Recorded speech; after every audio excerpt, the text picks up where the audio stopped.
Filipenses capítulo 2, versículos 5 a 11, Paulo escreveu assim: de sorte que haja em vós o mesmo sentimento que houve em Cristo Jesus, que sendo em forma de Deus, não teve por usurpação ser igual a Deus, mas aniquilou-se a si mesmo, tomando a forma de servo, fazendo-se semelhante aos homens, e achando na forma de homem, humilhou-se a si mesmo, sendo obediente até a morte e morte de cruz.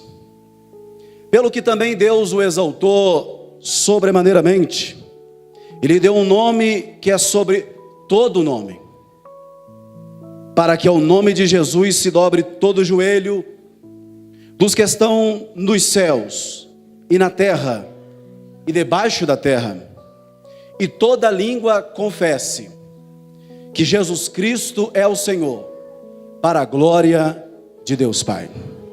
Pode tomar o seu assento, dando glória a Jesus. Aleluia. Por favor, eu gostaria que você me desse um pouco da sua atenção. Já é um tempo que Deus preparou para que eu tivesse esse período de falar aos irmãos uma mensagem. E é claro, com muito cuidado, estudei, preparei, tirei um tempo precioso em oração para que Deus testificasse essa palavra.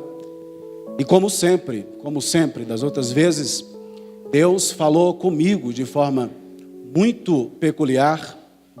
E eu fico sempre feliz quando Deus fala comigo antes de falar com o povo, porque é assim que é. Profeta que é profeta, se diz que tem algum ofício de profeta, Deus fala com ele primeiro. Alguém que ensina, Deus também tem por objetivo falar com ele primeiro. Alguém que prega, Deus fala com ele primeiro. Alguém que canta e vai ministrar louvores à noite, Deus tem que falar com ele primeiro. Porque quando Deus fala com a gente primeiro, nós temos propriedade suficiente para falar com os outros. Paulo escreveu essa carta aos Filipenses.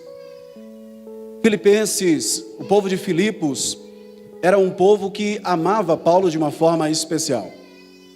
Se você se esforçar nessa noite em prestar atenção no que eu tenho a te dizer da parte de Deus nessa noite para você, eu tenho certeza que a sua vida nunca mais será a mesma.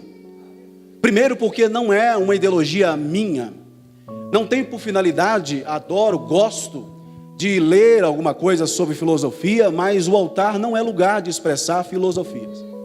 O altar não é o lugar de expressar outras ciências que não seja as Escrituras. Por isso o que eu vou falar aqui não é de mim, é a Escritura. Paulo aconselhou esta igreja de Filipos, e quando eu li essa carta, sendo pastor local desta igreja, Igreja Batista Betel, noiva do Cordeiro, o Espírito de Deus falou comigo de uma forma muito especial, é claro, me incluiu, eu sendo participe desta igreja. Como que a Igreja Batista Betel, aos congregados, aqueles que participam aqui, como que eles são semelhantes ao povo de Filipos, povo amoroso, povo de servidão, povo pronto a servir, povo apto para prestar serviços ao reino, um esforço tremendo. Esse povo acolheu a vida de Paulo como nenhuma outra igreja acolheu. É por isso que Paulo escreveu com tanta propriedade aos Filipos, aos cristãos que estavam na cidade de Filipos. Paulo, na sua segunda viagem missionária, no ano 51, Paulo, ele funda esta igreja.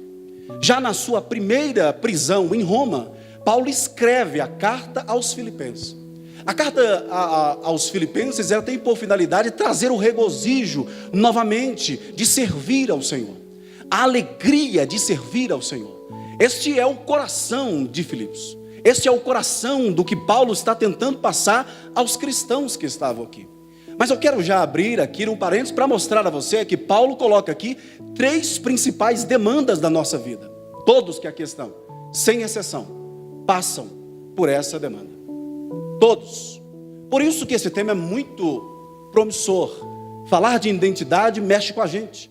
Falar com identidade nos tira do lugar. Quando você é parado em uma blitz, a primeira coisa que a autoridade lhe pede é a sua identidade. Ele não consegue lhe identificar sem a identidade. A identidade do cristão não é um cartão de membro, como algumas instituições têm. A identidade do cristão não é o seu vale dízimo. A identidade do cristão não é o seu número de frequências no culto. A identidade do cristão é justamente o que eu vou falar a você sobre as respostas a essas demandas que aqui vão ser colocadas. A primeira demanda que o ser humano tem, Paulo vai descrever isso aqui aos cristãos em Filipos, é de ser quem os outros querem que a gente seja. Essa é uma demanda difícil. Este é um pedido difícil de ser realizado. Ser quem os outros querem que eu seja. Por isso eu quero que você faça de forma bem dinâmica isso que eu vou lhe pedir. Vire para essa pessoa que está do seu lado e pergunte de forma muito carinhosa para ela: quem é você?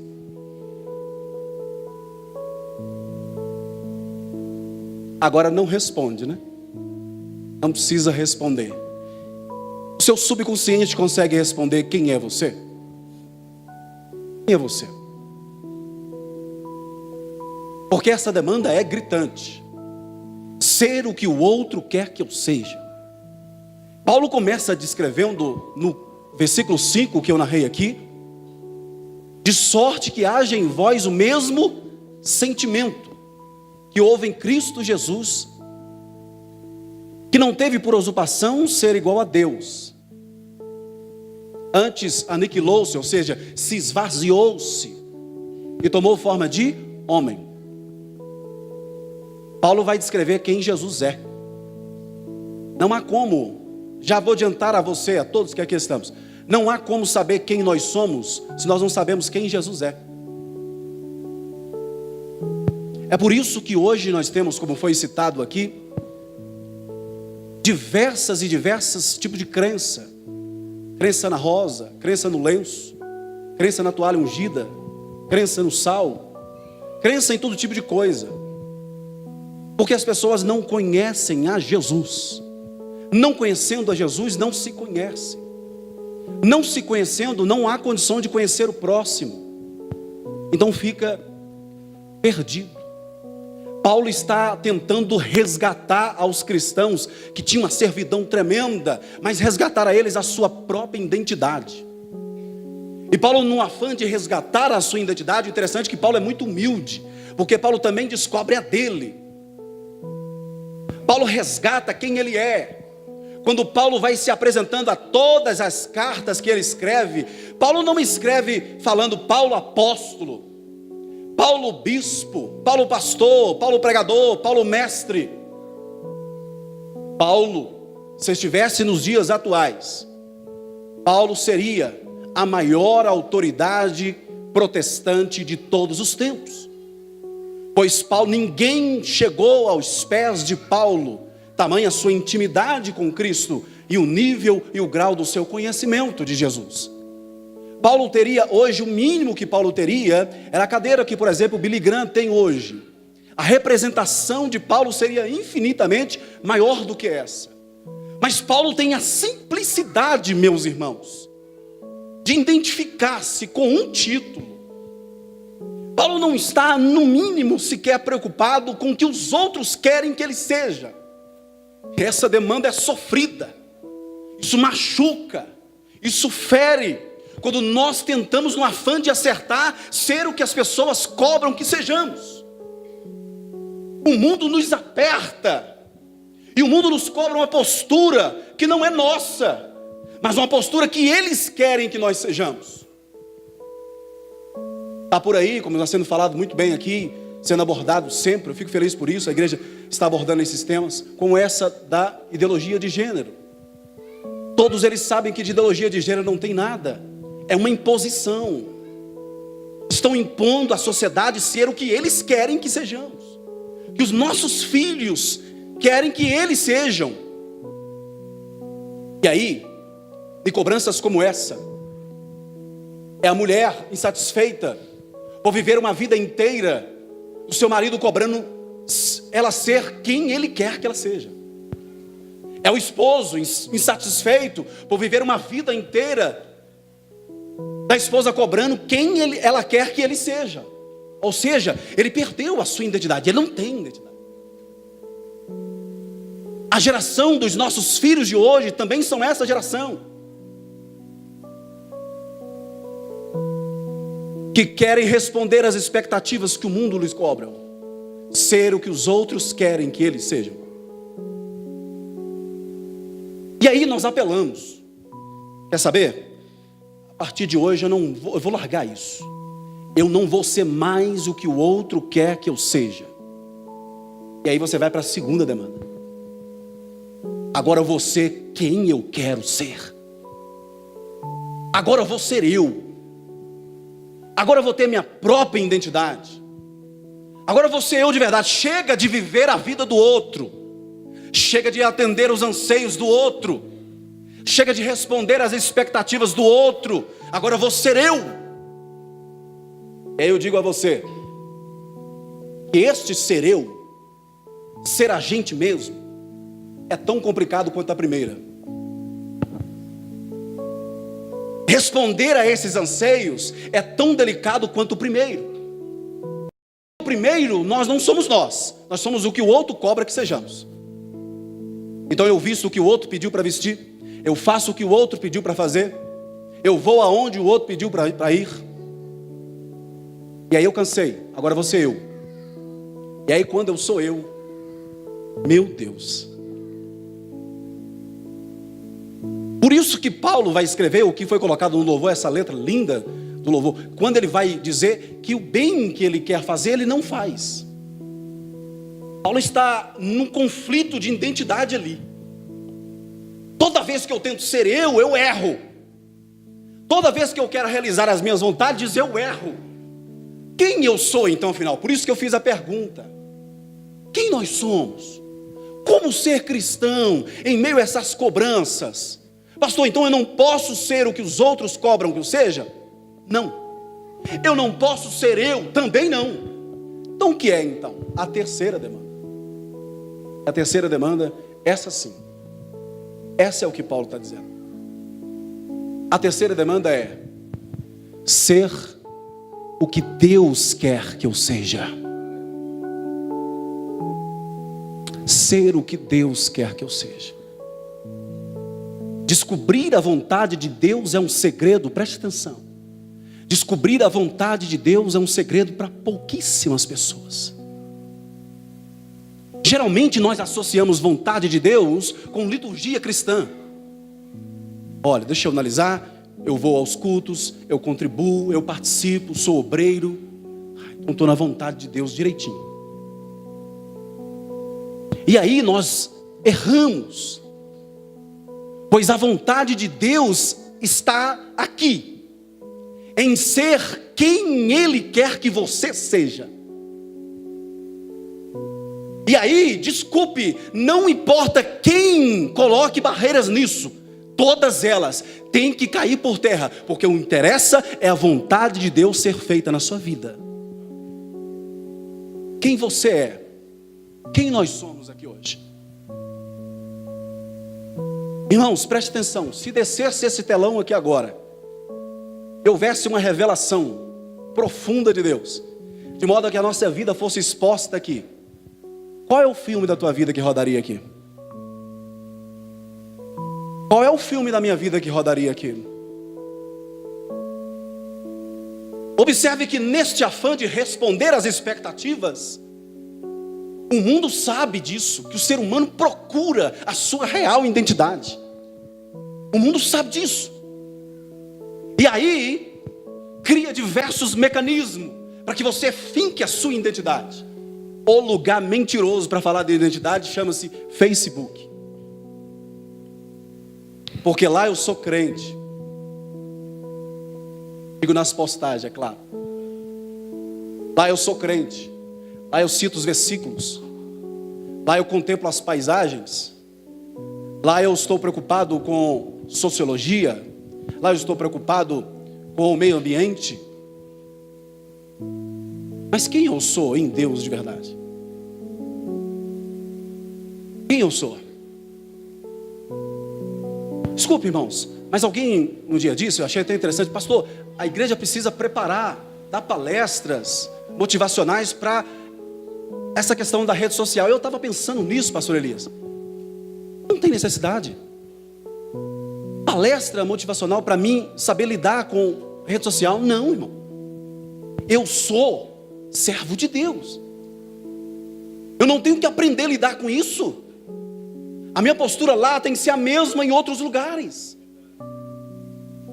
Ei, meu irmão, preste atenção.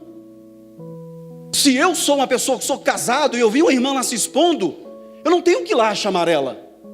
Eu não tenho que puxar uma conversa com ela. Eu não tenho que entrar nisso, porque eu tenho uma identidade lá ou fora de lá. E a minha identidade é o que Paulo vai dizer, da mesma identidade de Cristo. Qual era a identidade de Paulo, pastor? A identidade de Paulo não era uma credencial. A identidade de Paulo era Paulo, servo de Jesus Cristo. Eu, Paulo, servo do Senhor. Paulo desce de todo e qualquer pedestal da sua postura e coloca sempre como servo. Essa era a identificação mais linda, principalmente no hoje, né? Somente nos dias de hoje, onde o cristianismo tem sido a cada dia debochado. Isso aqui é uma identidade mais preciosa do que servo. Quem você é, meu irmão? Eu sou evangélico. E aí hoje é uma confusão danada. Eu sou evangélico, aí o outro que é evangélico, eu sou evangélico protestante, eu sou evangélico moderno, o outro evangélico contemporâneo, o outro evangélico puritano, e por aí vai. Outro é calvinista. Mas poucos se posicionam como servo. Eu fico olhando principalmente nas redes sociais. O cara tem 6 meses, 1 ano de crente, é calvinista. Ei, meu irmão, você não sabe o que é isso? Não sabe o que é isso, não sabe onde está entrando. Há uma história imensa por detrás. Aí o outro tem 1 ano, 2 anos de cristão. Não estou questionando o tempo não, meu irmão. Mas o tempo manda muito sim nas experiências. Aí ele vem e fala, pastor, eu quero que você me explique o que é o pentecostalismo. Meu irmão, o pentecostalismo tem mais de 500 anos de história. Você tinha que estar aprendendo sobre Jesus. Sabe Jesus? Sabe servir, ser servo? Tinha que estar aprendendo sobre isso. Aí os caras querem falar de outras coisas que está lá na frente. Questionar pentecostalismo. Não acredito em revelação, pastor. Não acredito em profecia. Porque o outro expôs lá no Facebook.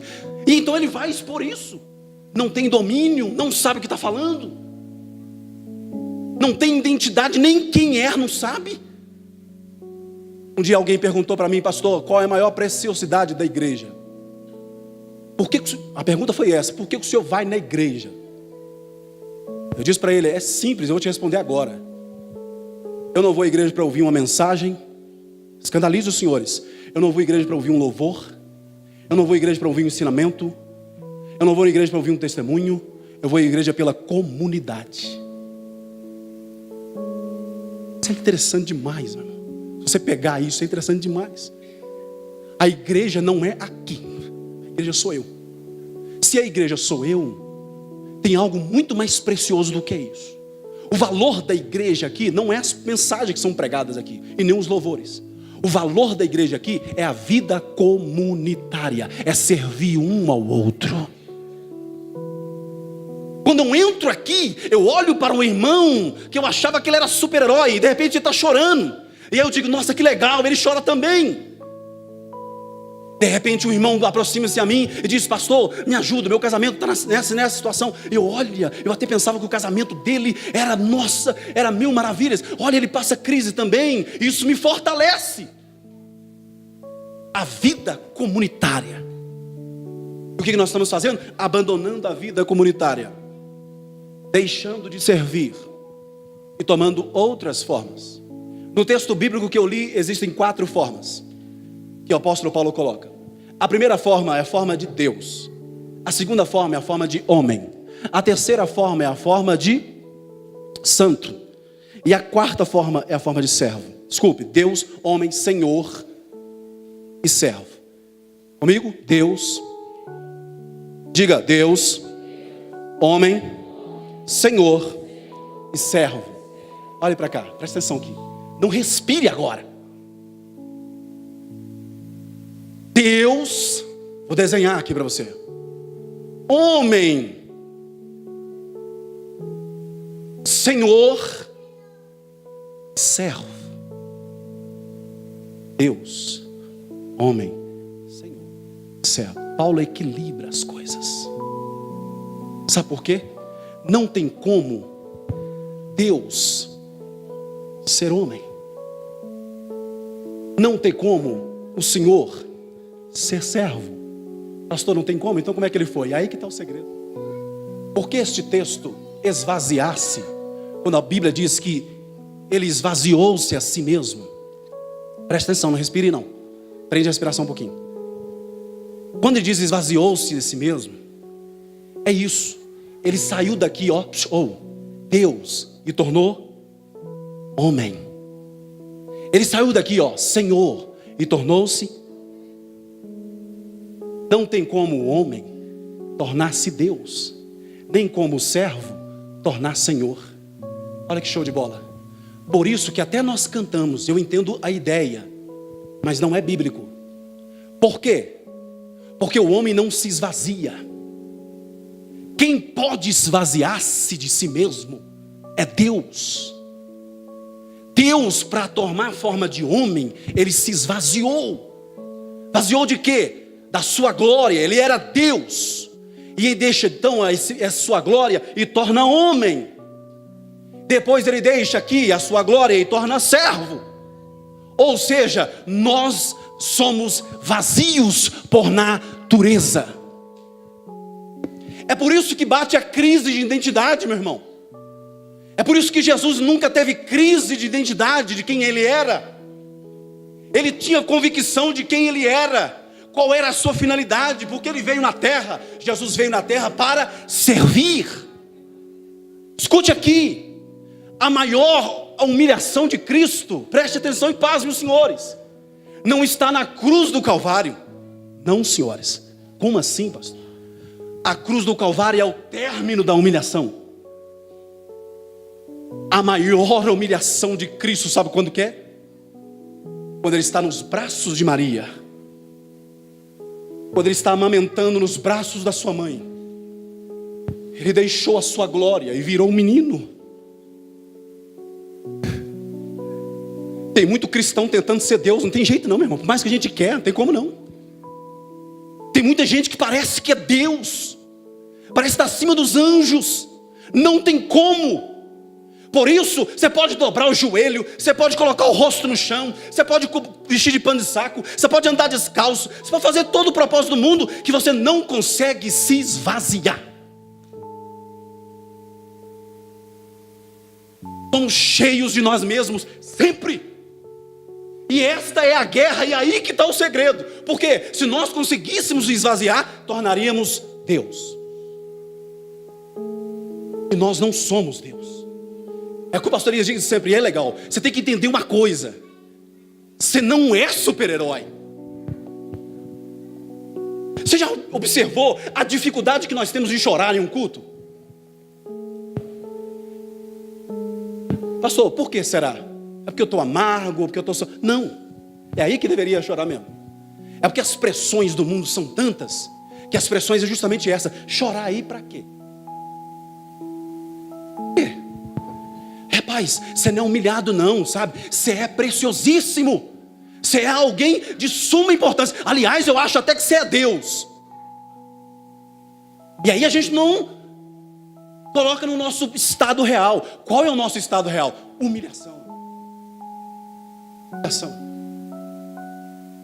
Chegar-se diante de Deus, se achegue de cabeça baixa, porque você é humilhado diante dele.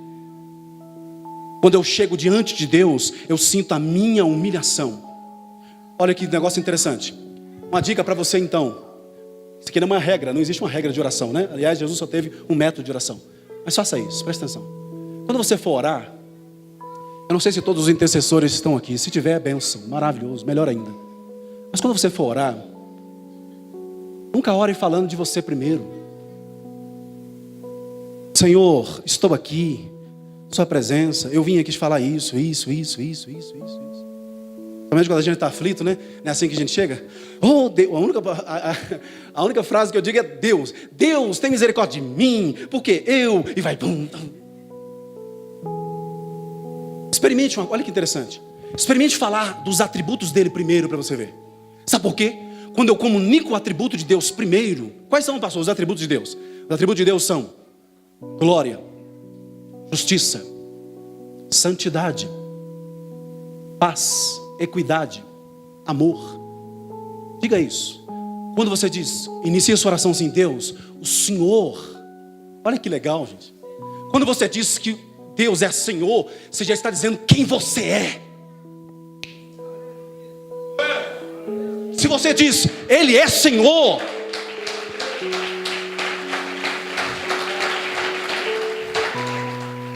se você diz, Ele é Senhor, você está dizendo automático, eu sou servo. Deus, o Senhor, no seu subconsciente está dizendo, eu sou servo. Não precisa você falar, eu sou servo, eu sou humilde, não precisa. Exalta o atributo dele, que o atributo dele comunica quem você é, isso é identidade. O Senhor é santo, logo, eu comunicando que Deus é santo, eu sou pecador. Deus, o Senhor é justo. Se eu digo o Senhor é justo, eu, Deus, pratico a injustiça. Eu discrimino as pessoas. Eu não ajo com justiça. Eu falo de um país corrupto, Deus, mas se eu for na padaria e me der o troco errado, eu não devolvo. Deus, eu sou cristão, Deus. Então eu falo dos políticos, eu falo de um país corrupto, mas quando eu vou para as redes sociais, eu inflijo a tua lei, eu sou injusto. Deus, o Senhor é misericordioso. Quando eu digo que Ele é misericordioso, eu automaticamente estou dizendo, eu não tenho misericórdia alguma. Eu sou incompassível.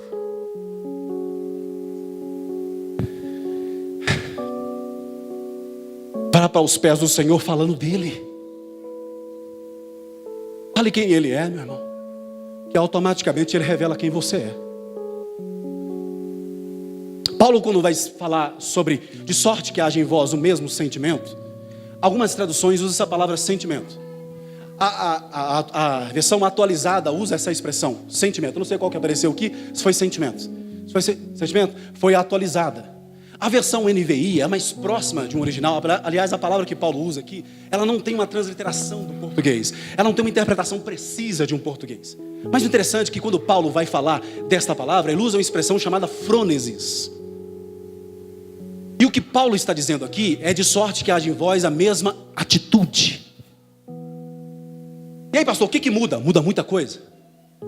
Por quê? Eu posso ter o sentimento de Jesus, mas não ter a atitude dele. Eu até sinto amor pelas pessoas, sinto compaixão pelos outros. Eu até venho aqui, sinto a vontade de adorar a Ele, mas não tenho atitude. Então a versão próxima, a NVI, quem tiver a tradução aí, NVI é Nova Versão Internacional. É a que mais aproxima dessa expressão de Paulo. De sorte que haja em vós a mesma atitude. A palavra frônesis, o que mais consegue se interpretar disso é: eu tenho que ter o sentimento junto com a atitude e entender que este sentimento junto com essa atitude, olha que interessante isso, é a melhor coisa que eu posso fazer na minha vida. Não tem outra coisa melhor do que essa. O que Paulo está dizendo então? Que servir a Deus, isso é tremendo, irmão. Servir a Deus, Paulo está dizendo, não tem outra coisa melhor do que essa, do que servir a Deus. Não é servir a uma instituição, não é servir aos seus pais, não é servir aos seus filhos, mas servir a Deus. Um dia eu fui questionado por isso, mas eu faço questão de repetir de novo, sem problema, não tenho problema nenhum com isso. Pastor Éder, achei estranho o dia que o senhor falou que não tem compromisso nenhum com o pastor Elias. Achei que lá meio estranho.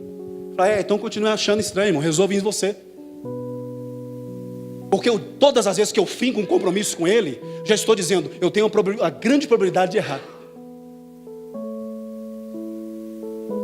se errar, o temor não é tão grande assim não. Isso com o homem. Agora quando eu firmo um compromisso com Deus, o temor é maior. As preocupações são maiores. As exigências minhas mesmo são maiores. Porque eu não estou respondendo à expectativa do outro. Eu não estou, lembra do primeiro ponto? Eu não estou sendo o que o outro quer que eu seja. Eu não estou sendo o que eu quero ser. E esta crise me bate sempre, sempre, sempre. Hoje mesmo me bateu ela de novo. Fechei a porta, fiquei por um período ali. Essa crise veio de novo. Senhor, eu quero que o Senhor fale comigo de novo. Será que eu estou fazendo a sua vontade? Será que eu não estou sendo quem eu quero ser? Ou será que eu não estou respondendo os anseios do outro?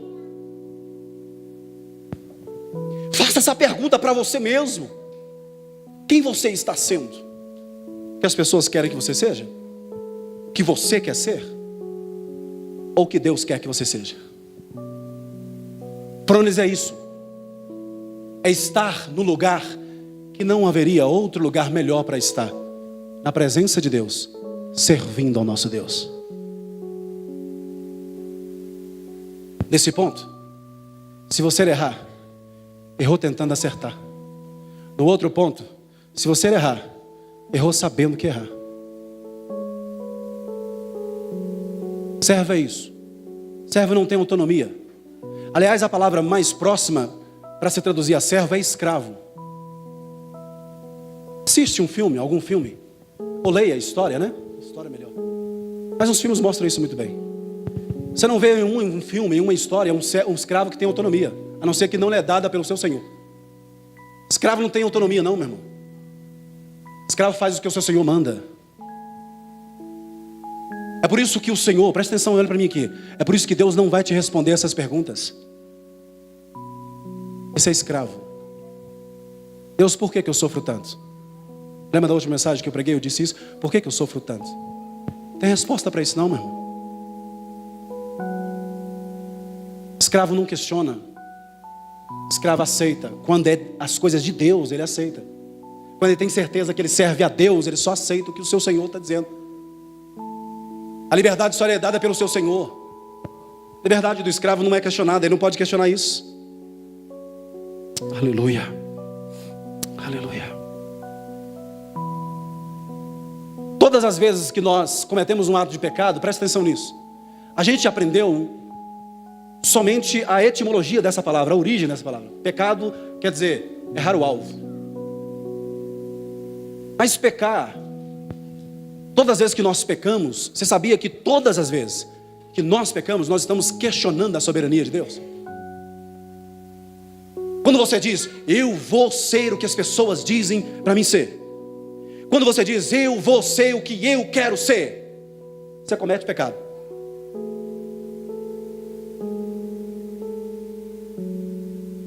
Por isso que é complicado, meu irmão. Por isso que é um pouco irresponsável quando nós ouvimos dizer, seja o que você quer ser. Você vai conseguir o que você quer ser, você vai atrás, que você vai conseguir. Nem sempre. Porque talvez o que você quer ser não é o que Deus quer para você.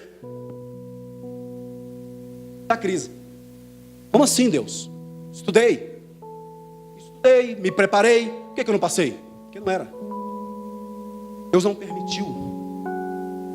Trabalhei, Deus, cadê? Por que não rende? O pai diz que o dízimo é que faz prosperar. Por que não rende? É porque Deus não permitiu que você comprasse isso. É porque Deus não permitiu que você conquistasse isso. E escravo entende isso. Irmãos, é tão sério que eu estou dizendo para você. As mínimas coisas simples da vida, nós estamos ridicularizando.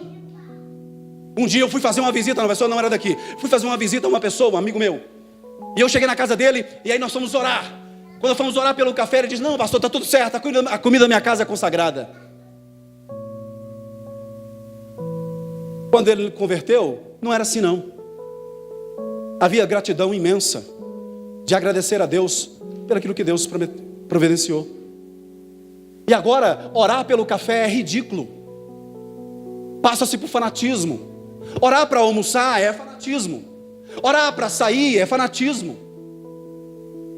Escravo, meu irmão, vive debaixo da orientação do seu Senhor. Deus, o Senhor permite que eu faça isso? Nós temos que voltar a essa origem de escravo mesmo, literalmente.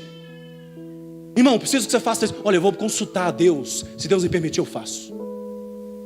Um dia eu disse para um moço, aprendi isso muitos anos atrás. O moço falou, olha, eu vou te consagrar a isso. Deus, o Espírito de Deus falou comigo, e aí eu estou passando para o senhor, passa lá para sua esposa, que o senhor vai ser separado tal dia. Eu falei, pastor, me permite uma coisa? Eu falei, sim. Ele falou, sim, claro. Me permite que eu ore também? Eu disse, não, meu filho, mas espera aí. Uai, Deus falou comigo. Eu falei, pois é, nós servimos o mesmo Deus. E o Deus que falou com o senhor vai falar comigo também.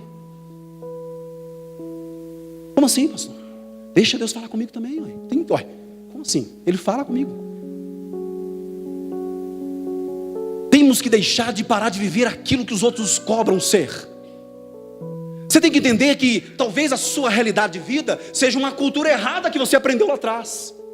E aí você coloca em primeiro lugar enriquecer. Eu tenho que enriquecer, tenho que ganhar dinheiro, tenho que ser feliz. E felicidade para você é ganhar dinheiro.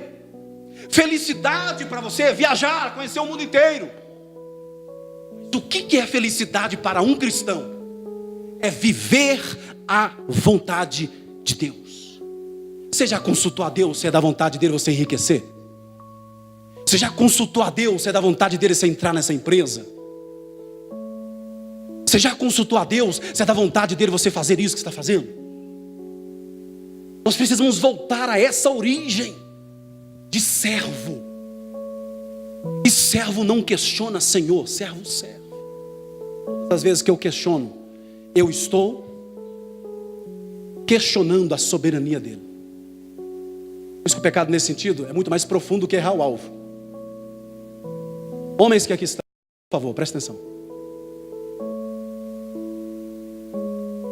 Quando nós traímos a nossa esposa, seja por qualquer via, física, virtual, você está questionando a soberania de Deus. Mulheres da mesma forma. Como assim, pastor, questionando a soberania de Deus? Você está dizendo para Deus que não foi o suficiente para lhe dar uma mulher para satisfazer as suas necessidades.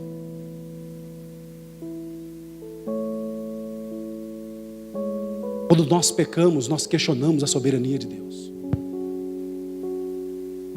Quando eu firo alguém de forma grosseira e proposital, eu estou questionando a soberania de Deus. Que o ideal era, se Deus estivesse aqui, na pessoa do teu filho Jesus, como ele faria com essa pessoa? O escravo é o espelho do seu Senhor. Como o meu Senhor faria aqui agora? O meu Senhor perdoaria? O meu Senhor dava para ele a liberação? O meu Senhor teria paciência com ele, misericórdia com ele? Como seria? A nossa identidade, como Anderson Freire compôs, os irmãos cantam aqui, maravilhoso. A nossa identidade é ser servo do Senhor. A identidade do cristão é ser servo de Deus. Por isso você que entrou aqui, presta atenção, vou encerrar. Você que entrou aqui, está buscando em diversas fontes como adquirir felicidade. Seja feliz servindo ao Senhor. Por um minuto, onde você está? Sentado mesmo, não levante. Curve a sua cabeça. Aleluia, glória a Deus. A humilhação de Cristo se deu na manjedoura, no colo da sua mãe. Como ele teve que sair da sua glória e se tornar servo. Quem você é? Você está querendo tomar a glória de Deus? Ou você é servo? O servo tem coração perdoador. O servo compadece. O servo tem misericórdia. O servo obedece. E ponto final. Analise agora quem você é. Aleluia.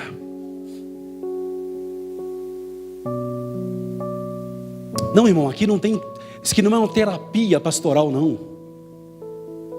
Isso aqui é palavra de Deus para a sua vida. Jesus deixou a sua glória e tornou forma de homem. O estado mais humilhante de Cristo foi tornar homem, porque Ele teve que deixar a sua glória. O que é que você tem que deixar hoje para se tornar de novo servo? O que é que nós precisamos deixar agora para voltar a ser servo?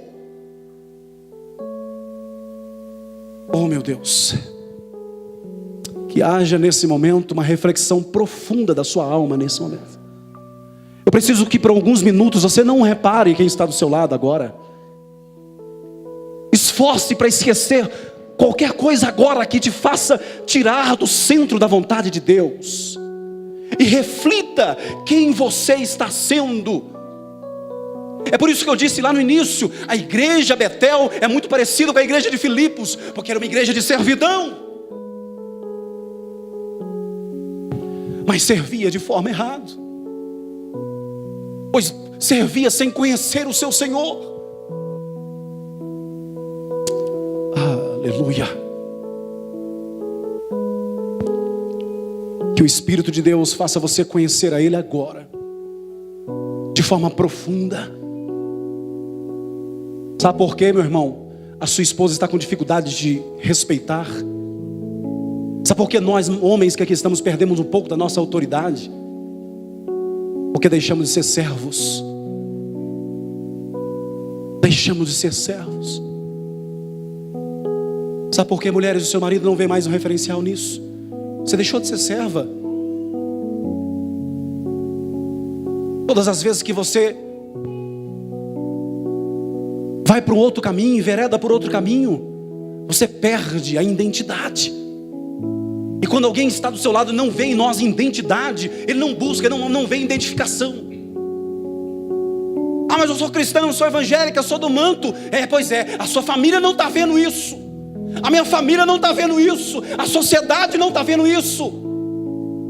Eles precisam ver em nós a nossa identidade. Eu preciso, como se diz no ditado, dar carteirada nisso. Mas não é com palavras, é no exemplo. Ser servo, servo de Cristo. É isso que Eliseu foi. A mulher olhou para ele e disse: lá está indo um servo de Deus. O servo, ele é conhecido de longe.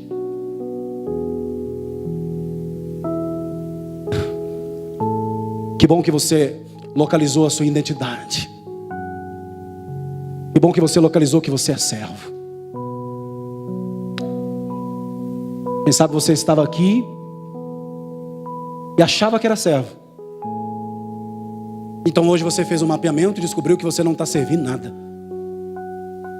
Você descobriu hoje que você só está servindo uma instituição. Você responde aos anseios de uma igreja, chamada Igreja Batista Betel, Noivo do Cordeiro, ou da sua igreja, que você está aqui. Você descobriu que o que você tem feito a vida inteira é servir o seu marido, é servir a sua esposa, é servir os seus filhos, é servir o teu pai, é servir a comunidade. Mas o convite que eu te faço, mediante o texto de Paulo, é: passe a servir a Deus. Sirva ao Senhor. Pois servindo ao Senhor, Ele não deixa de faltar nada. Coloque-se de pé nesse momento, eu quero orar por você.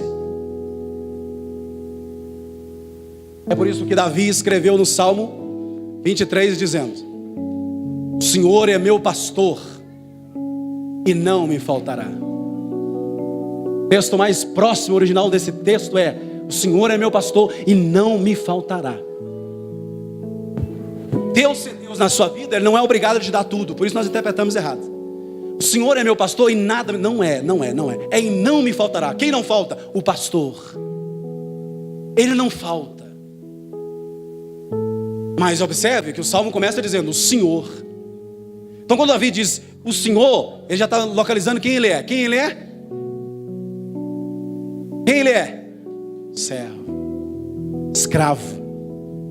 Quando você for orar, direcione as suas palavras a Deus como Senhor, como Deus, como Santo. como maravilhoso. E você vai identificar quem você é. Um minutinho. Levante a sua voz em clamor a Deus agora para a gente encerrar, meu irmão. Faça isso. Como servo, faça isso. Isso. Aleluia. Aleluia. Troque esse rótulo. Para de dizer que eu vou ali na igreja servir ao Senhor. Ei, estar aqui no culto não é servir a Deus não, meu irmão. Servir a Deus é a todo instante, toda hora. Eu sou posicionado como escravo. Servir a minha esposa, meus filhos, a sociedade. Servir os meus amigos. Eu sou servo. Vai, fale com Ele agora. Fale com Ele agora. O que tem te atrapalhado a viver uma vida de servidão a Deus? Quem sabe você, mulher, está exausta, cansada de tanto servir ao seu marido somente. Quem sabe você, homem, está exausto de servir a família somente. Você vai passar a servir a Deus, pois servindo a Deus você fará tudo isso com mais qualidade, com mais atenção. Ser servo de Deus é dádiva para poucos. A frones de Deus é essa. Você está descobrindo nessa noite que não há algo melhor do que isso, do que servir a Deus. Creia, meu irmão, Deus é real e o diabo também é. E o próprio Jesus, o Filho de Deus, fez questão de dizer isso. Ou você serve a Deus ou serve o diabo. Aprende isso. Todas as vezes que eu abro a minha boca para falar mal de quem quer que seja, naquele momento, naquele exato momento, eu estou servindo ao diabo. Mas se eu digo, não, meu irmão, vai dar certo, eu tenho orado pela sua vida, isso é servir a Deus. Nesse exato momento agora, tem muitas pessoas indo para o buraco. Nesse exato momento agora, tem muitas vidas sendo ceifadas. E o que eu tenho feito como servo de Deus para tirar essas pessoas de lá? Saiamos daqui com essa consciência de que independente de ser diácono, de ser evangelista, de ser pastor, de ser missionário, eu sou servo de Deus. Não há escândalo para mim servir as pessoas. É um privilégio ser servo de Deus. A sua identidade é ser servo do Senhor. Oh Senhor, Tu és soberano, Deus. Tu és excelso. Oh Deus, a sua santidade está sobre nós aqui essa noite. Faça-nos compreender a cada momento de que o Senhor, sendo o Senhor, revela a nós que nós somos servos, que nós somos simples servos, escravos do Senhor. E que não há em nós vontade própria para isso. O que me resta é servir ao Senhor com alegria, é exaltar ao Senhor com cânticos, é saber que o Senhor é Deus. Por isso, meu Senhor, as suas misericórdias, como diz a tua palavra, elas sim são a causa de não sermos consumidos, porque a nossa vontade repentina é sermos Deus. Foi essa a vontade de Eva, ser igual ao Senhor. Essa é a nossa vontade sempre, satisfazer os nossos próprios anseios, satisfazer as nossas necessidades. Deus, importa nessa noite é que a tua vontade seja feita sobre nós, seja feita sobre a nossa casa. Nesse momento agora eu profetizo que esta mensagem, eu profetizo na autoridade do Teu Espírito Santo, meu Deus, que essa mensagem vai entrar dentro do lar dessa pessoa, de modo que quando ela colocar a planta dos seus pés nessa casa, não está entrando um membro de uma igreja somente, está entrando um servo do Senhor, está entrando uma serva do Senhor. E é isso que atrai a Ti, meu Deus, essa prontidão em servir, que esta mensagem ache guarita nesses corações, e quando eles entrarem nos seus lares, que haja esse espírito de servidão. Seja servo, seja serva do Senhor.